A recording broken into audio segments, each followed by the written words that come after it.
ficelles depuis l'étranger am ñu jàpp ne kon le protocole du Cap Manuel a été déchiré depuis même bi président génnee wax li mu wax waa APR ñëw tontu ñu bëri jàpp ne beaucoup d'observateurs qui l'ont fait au nom du président Macky Sall est-ce que tey kon mën nañu considérer ne protocole du Cap Manuel bi si protocole il y a eu bien sûr dagg na et maintenant suma li nga laaj dafa bari. Tu as parlé de la sortie de l'APR, tu as parlé de la République de Aminata Touré, tu as parlé de protocole nangam te loolu débat la. mais c'est lié.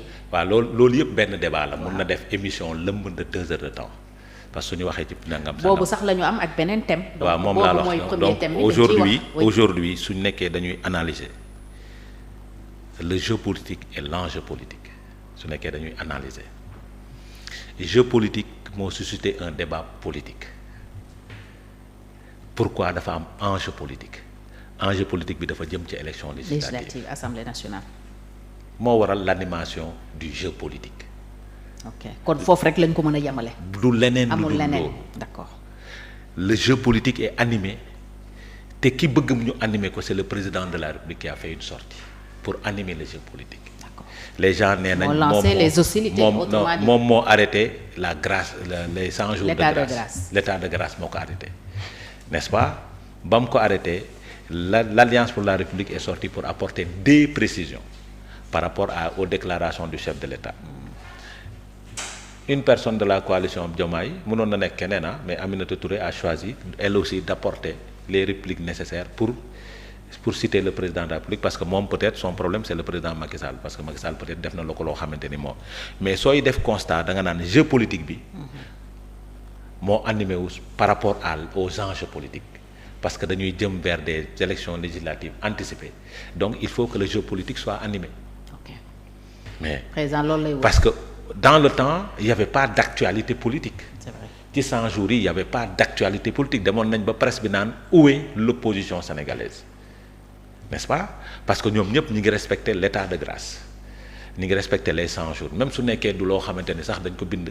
c'est formel mais ñu ngi koy respecter. l'élégance républicaine moo andi loolu. maintenant nag aujourd'hui nous voyons que le champ politique est animé et c'est le charme de la démocratie c'est la vitalité de notre démocratie que le champ politique puisse être animé mais dans les respects des règles et édictées mooy amul dépassement. amul écart de langage amul dara ku nekk da ngay défendre sa position et ça aussi su amee ci champ politique tout acteur politique da nga koy saluer que les acteurs sont en train de sortir ku nekk di défendre say position kenn du ko bañ et là naturellement il faut que le champ politique parce que mënuñu dem vers des élections anticipées avec un jeu politique ou bien un champ politique bu nekk inanimé d'ailleurs su boobaa presse bi dootuñu amati matière ñi ci war a wax duñu grand place yi dootul xumb leneen ak leneen dootul xumb le champ politique parce que acteur politique loolu koy dundal l'animation du champ politique maintenant est-ce que l'enjeu en vaut la chandelle? Oui, l'enjeu en vaut la chandelle parce que chacun cherche à avoir une majorité au niveau de l'hémicycle. Le parti au pouvoir qui était à l'opposition, qui est arrivé au pouvoir, cherche à avoir une majorité confortante au niveau de l'hémicycle. L'opposition cherche à glaner des voix pour avoir un bon nombre de députés. Et loolu tax nag il faut que les chroniqueurs, les analystes politiques, les journalistes puissent avoir de la matière pour débattre. Maintenant, est-ce que le Sénégal fi mu toll soxla na genre débat yooyu? Ak fi Sénégal jóge ak fi mu agsi nii quel type de débat nous devons avoir dans le champ politique? Quand tu dis genre débat yooyu tu fais allusion à quoi? Mooy débat tontonte. Mais président Bassirou Diomaye Faye li mu wax ça va au-delà. Moi je ne parle pas de Diomaye, je parle des acteurs politiques. Mais parce que tout est parti de là aussi mënuñu ci génne loolu. Il a fait des révélations scandaleuses par exemple mu ne les fonds spéciaux fekkuma fi dara wax ay contrat yu ñu jàppee scandale yoo xam ne signé woon nañ ko juste bi président Macky Sall di def. Jusqu'à présent c'est que mais foofu la jógee Adama. c'est-à-dire je ne refuse pas ça, je ne refuse pas tout ce que tu as dit. OK. Moom moo wàcce débat bi aussi bas moom laa gëm.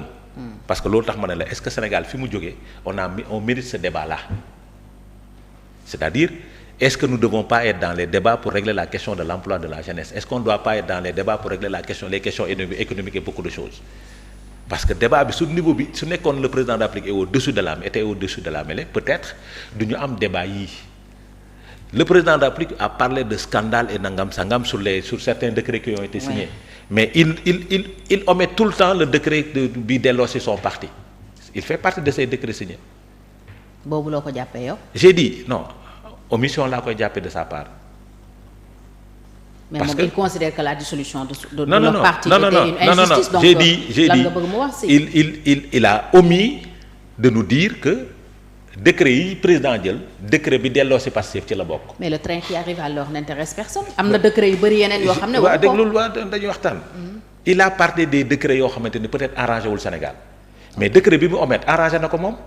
Et il doit dire aux Sénégalais defal ndànk rek il doit dire au Sénégal ou bien aux Sénégalais comment ils ont fait ba le président Macky Sall signé décret boobu. Qu'est-ce qu'ils ont dit au président Macky Sall ba mu signé non c'est une question. Moi je te pose la question. J'ai dit non xam nga man su ma amoon réponse bi dinaa ko wax. parce que man aw ma ragaluma ko. mais je dis aux Sénégalais de se poser la question comment ils ont fait et qu'est-ce qu'ils ont dit au président Macky Sall ba mu signé décret boobu parce que Macky Sall voulait que Bassirou Diomaye signe le décret. bi delloo si après bi delloo si Pastef. mais selon ce qui est ressorti de leur dernière rencontre. waa SEN bu APR secrétariat exécutif national ñu bëri foofu dañ ne ko na ko signé moom moo gën keneen di ñëw di ko def. non j'ai dit selon dans le communiqué du secrétariat exécutif national gisoo loolu binduñu ko ci. dama ne la selon ce qui est ressorti selon ce que la presse. oui mais aussi qu'est-ce qui dit que. j'ai dit non. il y a eu entente pour que ce soit signé. mais am na yoo xam ne da ngeen ko éligibilité dama soo paree après man nga di j'ai dit man qu'est-ce qui dit tout ça c'est une interrogation que j'ai posée. bëri na ay décret yu fi am mi ngi ñaawlu décret yooyu mais moom waroon na ñaawlu décret bi nga xam ne parce que même décret yi la même période la le décret bi delloo ci Pastef même période bi la te pourtant boolewuñu ko ci décret inélégant yi.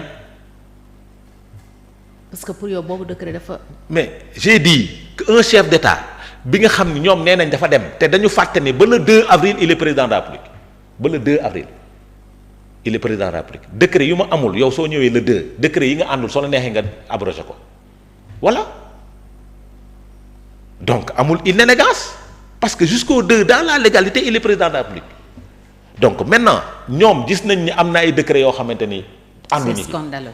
non je ne parle pas de scandaleux je ne reprends pas ces propos ànduñu ci ñu abrogé ko point décret yi ñuy ànd ñu continuer ko parce que c'est comme ça que fonctionne une république maintenant il juge certains décrets scandaleux waxam la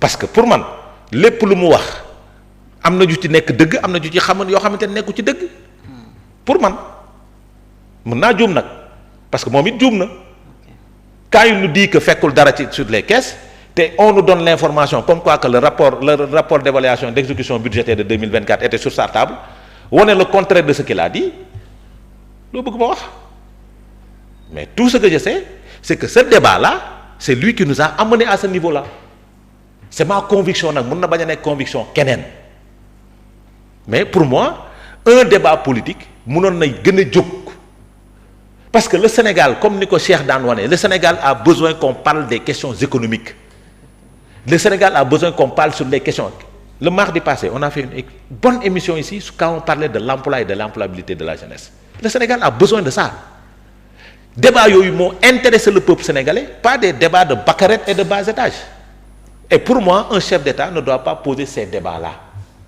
su ko ministre de l'éducation su ko ministre de la santé waxoon wala beneen ministre wax ko du ma ci wax mais un chef d'État un président de la République quand même il doit être au-dessus de la mêlée maintenant def na communication boobu l'opposition tontu nañ ko l'opposition aussi est descendue bas pour répondre au chef d'État parce que débat boobu lañ soxla mais pour man Sénégal soxlawul débat boobu Sénégal li mu soxla mooy comment nous devons faire pour jóge point A dem point B quelle politique économique la ñu am quelle politique éducative la ñu am quelle politique sanitaire la ñu am quelle politique d'emploi la ñu am foofu la Sénégal tollu et c'est ces genres de débat là moom la ñuy nit ñi di xaar pas président nee na c'est scandaleux kii sàcc na fii kii tax na fii non on ne nous attend pas dans ça sàcc na fii def nañ lii na justice def liggéeyam.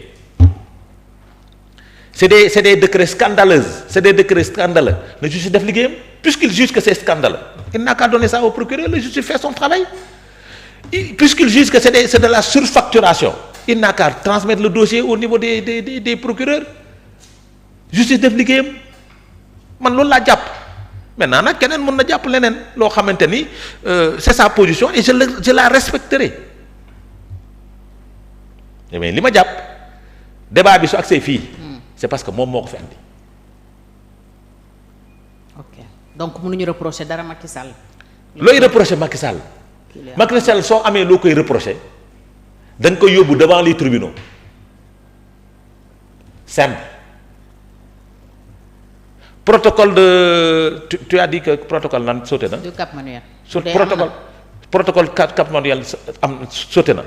man gëwuma loolu gisuma loolu. gisuma loolu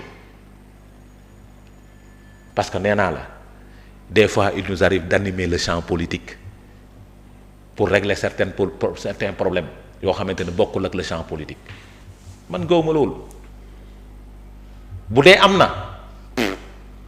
yow yaay poser question mais gëm naa ni man Adama Fall j'attends leur mémoire man j'attends le mémoire de Macky Sall, le mémoire de Bassirou Diomaye, le mémoire de Ousmane Sonko, le mémoire de Abdoulaye Daouda Diallo, le mémoire de Cheikh Tiba, le mémoire de Abdoulaye Yara, Ousmane Yara. J'attends ces mémoires-là pour savoir ce qui s'est passé dans ce pays-là. Nous may xaaree mémoire pour Idrissa Seck pour le fameux protocole de Rebeuss dont on parlait noonu lay xaaree mémoire Ousmane comment il s'appelle Karim Wade sur le fameux protocole de nu mu ko tuddee de Rebeuss noonu laa ciy xaar parce que les Sénégalais ont besoin de savoir et ont le droit de savoir parce que il ne faudrait pas accepter que tout le temps les hommes politiques complotent sur le dos des populations tout le temps li fi xew bari na liñ ci wax bari na nit ñi ngi naan Karim Wade d'accord na pour report Ousmane Sonko d'accord na pour report lan moo ci leer nit ñi tant que ñoom binduñu seen mémoire wax ak askanu Sénégal parce que ba Abdou Diouf génnee mémoire am beaucoup de Sénégalais dañoo dar seen gémmiñ mais puisque nag ñoom jàpp naa ni dinañ bindi seen mémoire suba les Sénégalais ont besoin de savoir parce que coow li bari na fii. mais ci li am nii on peut pas accuser Macky Sall par exemple de tirer les ficelles. ndax wax nañu ne Macky Sall en tant que chef de parti.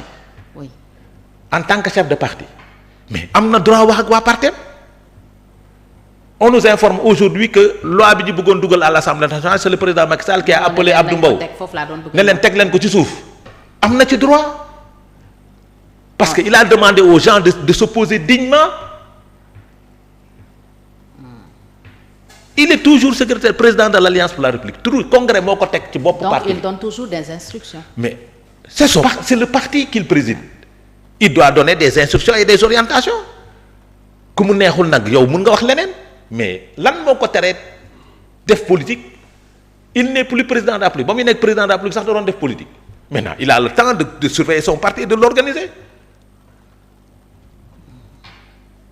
nañu bàyyi Macky Sall tranquille gérer parti tranquille parce que son parti est à l'opposition parce que nag gis nga soxna si le ministère de la parole appartient à l'opposition le ministère des actes et des actions appartient au parti au pouvoir